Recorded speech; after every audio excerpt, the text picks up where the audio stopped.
Tab কেলেঙ্কারির ঘটনায় আরও 4জনকে গ্রেপ্তার করল পূর্ব বর্ধমান জেলা পুলিশ। বুধবার অভিযুক্তদের বর্ধমান জেলা আদালতে পেশ করল পুলিশ। মঙ্গলবার গ্রেপ্তার হওয়া হাসেম আলীকে জিজ্ঞাসাবাদ করে মঙ্গলবার রাতেই মালদায় অভিযান চালায় পূর্ব বর্ধমান জেলা পুলিশ একটি টিম। অভিযানে পিন্টু শেখ, জামাল শেখ, শ্রবণ সরকার এবং রকি শেখ নামে 4জনকে গ্রেপ্তার করা হয়েছে। ট্যাবলেট ফান্ডের তছরুপি মামলায় তাদেরকে গ্রেপ্তার করা হয়েছে। এদিন বর্ধমান জেলা আদালতে পেশ করা হয় বলে জানান জেলার অতিরিক্ত পুলিশ সুপার অর্ক ব্যানার্জি।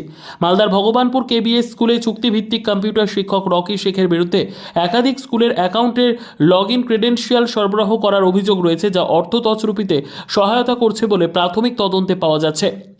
এখানে উল্লেখ, মঙ্গলবার প্রথমে মালদা থেকে হাসেম আলীকে পুলিশ গ্রেপ্তার করে। ধৃতের বাড়ি মালদা জেলার বৈষ্ণবনগরে। পুলিশ তদন্তে নেমে জানতে পারে জুলাই মাসে হাসেম আলী একটি মোবাইলে বাংলার শিক্ষা পোর্টাল অ্যাক্সেস করে। নিজে একটি অ্যাকাউন্ট মডিফাই করেছিল হাসেম। যে মোবাইলটি হাসেম ব্যবহার করত সেটিও আটক করেছে police. Bureau report, PB news. আপনার কি ফ্ল্যাট দরকার? চলে আসুন রয়্যাল কনস্ট্রাকশনে।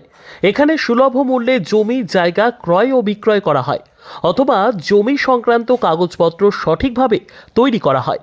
পূর্ব বর্ধমানের একমাত্র প্রতিষ্ঠান, তার নাম রয়্যাল কনস্ট্রাকশন। আজই চলে আসুন। ঠিকানা পূর্ব Bardhaman hawkers market, room number 24, দ্বিতলে।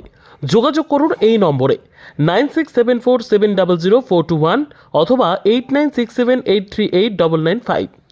আর দেরি নয়, এখনই চলে আসুন রয়্যাল কনস্ট্রাকশনে।